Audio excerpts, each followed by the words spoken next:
Your feet haven't even touched the floor, but the demands have already started. Group chats, school announcements, and reminders pour out of that cold glow in a dark room. It's worth asking why a few notifications can make you feel exhausted before the day has actually begun. This is the weight of digital stress.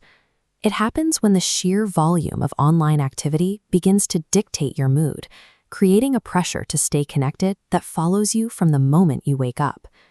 Your brain is wired to treat incoming alerts as immediate priorities.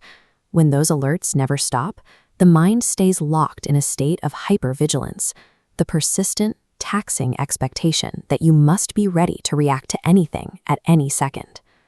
We originally used this technology to simplify how we talk to each other. Today, we live inside an ecosystem designed to keep our attention occupied for as long as possible. Most of us are handed these powerful devices without a manual on how to handle the psychological toll they take. Without a specific plan to manage it, these devices default to being stress engines, creating a baseline of anxiety that only grows as the day continues. By noon, you're likely jumping between a school assignment, 2 group chats, and a social feed.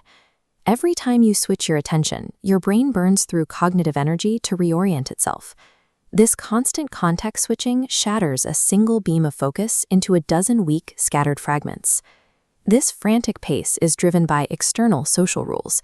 The fear of missing out and the pressure to be immediately available to your peers pull your attention in 3 different directions at once.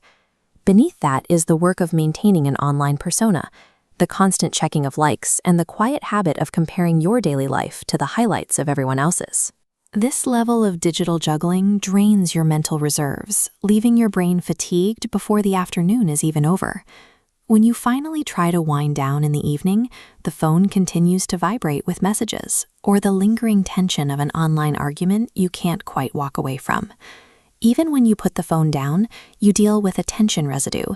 As this chart shows, each notification spike leaves the brain stuck processing the last interaction, preventing your focus from ever returning to its original level.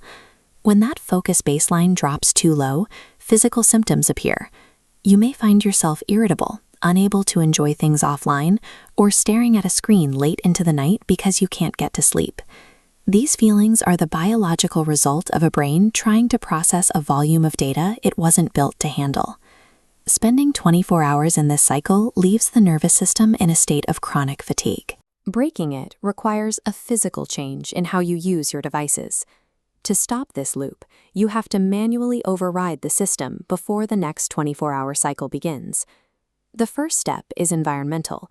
Turn off notifications that aren't essential, and keep the phone in another room when you are studying or getting ready for bed. By scheduling specific hours to be completely offline, you allow your nervous system to fully reset without the background noise of a potential ping.